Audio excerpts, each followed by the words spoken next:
Donnie and Dolly. The team is supported by ableauctions.ca. Closing your business? We can help.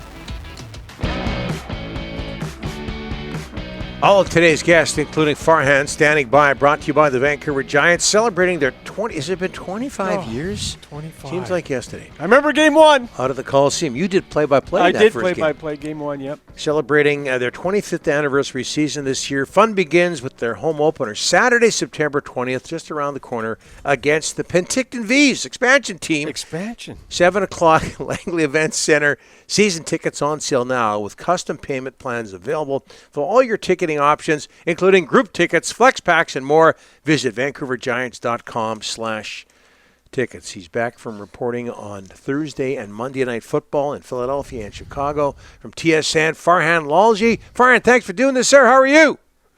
I am good. It was a fun trip. You know, it put some miles on you, but I'm not Don Taylor where I can't handle a 5-day work week, so I got to scale back to 4. Okay, yeah. So like that's what's happening. Like I'm flying all over the place at my advanced age, but you can't handle a 5-day work week, Donnie. Pratt told me back in the day when the two of you were working together, you put in a 2-day work week, but that's just Dave. I believe Pratt.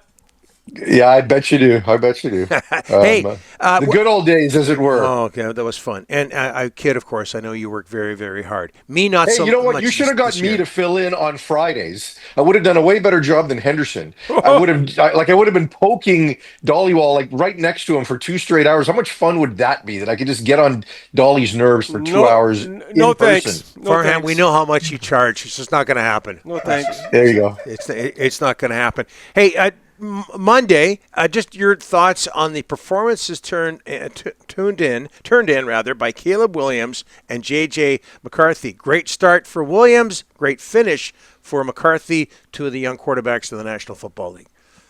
Yeah, I think in the case of Caleb Williams, it just shows that there's just so many more questions about him. And a lot of the same questions we had last year. He made some big-time throws and then missed some absolute easy ones. And I think if you're Ben Johnson, his head coach, and you spend so much time trying to work on things like his body language and his footwork, like you got to at least be able to hit the free throws, right? I mean, that's kind of the equivalent. Some of the throws he was missing were simple throws. You got to be able to hit those. And he started out so well, you kind of thought, the coaching's taken a hold here and it's had an impact. And then in the second half, things go bad. And now we see some of the body language things again as well. So, I think there's as many questions as there were going into that. Now, I don't think you throw the baby out with the bathwater. I think he's got a ton of talent, and I want to see more before I write him off. But I'd be concerned. And then on the other side, McCarthy is kind of who we thought he was, right? He's a young kid, only 22 years old, and he's just unflappable. So, did he have – I don't think he had a lot of rookie moments in the first half when things weren't going well for that offense. He looked calm. He was able to audible and get him into the right protections most of the time. You didn't see a lot of delay of games. There was one after the interception that he threw, but for the most part, I thought the game didn't look like it was too big for him. And then in the fourth quarter when it mattered, the kid shined. And let me tell you something. Mm-hmm.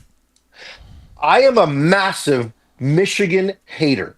Right? Like, I can't stand Michigan football. They're cheaters. I don't like them. I want them to lose. I'm a Washington guy, all of it. So, national championship 2 years ago, Michigan and Washington are playing, and I'm there covering it, which is like the one time in my career I've been conflicted, between work and fandom, the only time in my career. So, I go there, and I've scheduled a one-on-one with McCarthy, but the location where we're supposed to go to isn't set for us yet. So we're sitting there together for about 10 or 15 minutes talking, just he and I. And I left that conversation thinking there is absolutely no way you can hate this kid. Like, he was awesome just to be around, and his positivity and his energy, and the fact that he's paired with Kevin O'Connell, who's, the ultimate coach. Like, I think he is such a player's coach and a brilliant offensive mastermind. You couldn't get a better, like, Caleb Williams wanted to go to Minnesota. I know it's a long answer, but that marriage is going to be awesome. That roster's loaded. McCarthy's in a great situation, and he's going to succeed. Farhan, let's go to the BC Lions. A lot of heat on Mike Benavides. But is this a situation? From you. Nah, stop it. Yes. Mike's a good pal of mine. Stop. He's a good guy. Good arms. But listen, is it the scheming of the coaches, or is it the lack of talent on defense? Which one is it that is causing this team, which scores 30 points a game, to keep losing? I think the majority of it is talent, and not everywhere across the board. I think they've got some talent on the defensive side, but specifically their halfback situation is a massive problem.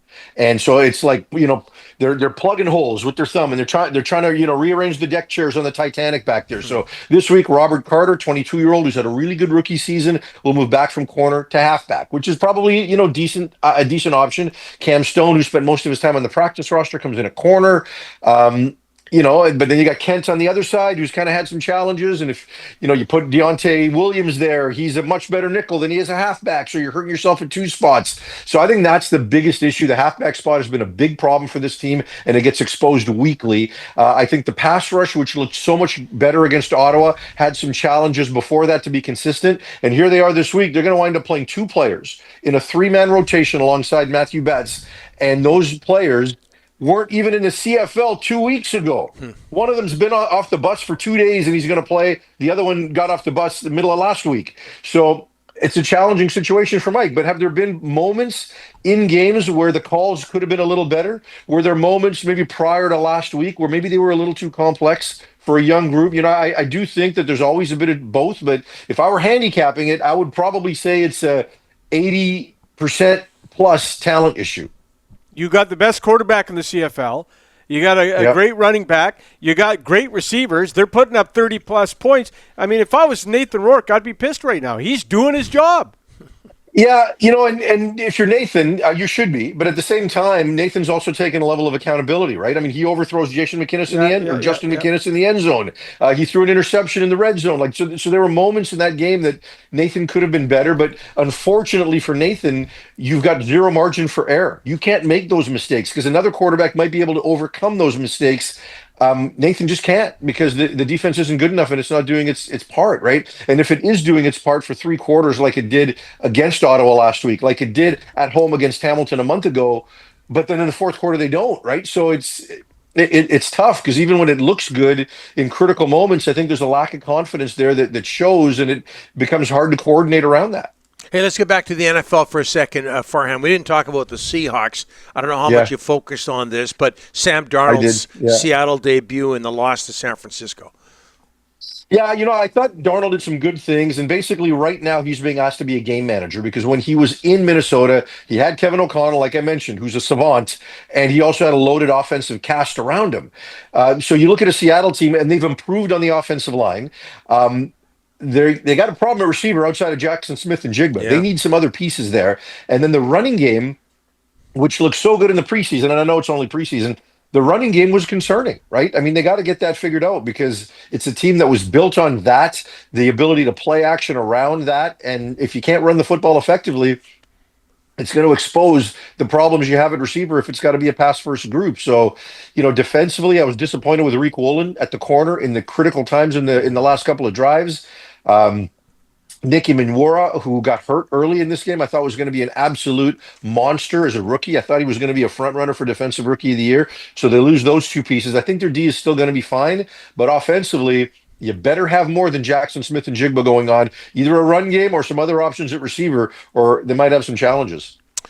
Your new West Salmon Bellies, one win away from clinching the Mann Cup. Queen's Park Arena, is it not a bucket list sports venue, Farhan, especially with an event like that? Yeah, it was some of the coolest moments of, my last decade when my son was, even younger, and he grew up playing lacrosse and hockey at Queen's Park Arena. I mean, those were some great, great times. You're right. It's a fantastic barn. And if I know for you probably remember the 1970s with Ernie Punch McLean going to games then with Barry Beck and Stan Smeal and Kurt Fraser as junior hockey players. So it's a great place, and unfortunately, there was some unruly behavior there by some fans after Game 4, and you don't like that. But I know they dealt with it, and Game 5 was a little cleaner from that perspective. But you play those Ontario teams, and they come out here. Like I had a buddy of mine one of our senior producers at TSN, whose kid's involved in lacrosse back there, and he's like, "Oh, Six Nations is a wagon. You can't touch them." Well, the Bellies have done pretty good. Yeah. If it gets to a Game 7, I'll be there. I'll be at the Lions game on Friday, but hopefully the home team can get it done on Friday, and we don't have to worry about a Game 7. Thanks, Farhan. Appreciate it. We'll talk to you next week. Rick, you dodged a bullet by not having me in on Fridays. Not my call. Not my call. Yeah. There's a pecking order here. It starts over Hey, here. You've already got welcome 400 back. jobs in the I media. hope- welcome back. I know you guys have got to kick your feet up summer, so let's go. Let's roll. You're ready on 500 podcasts a year anyways. Yeah. Thanks, Farhan. See you, boys.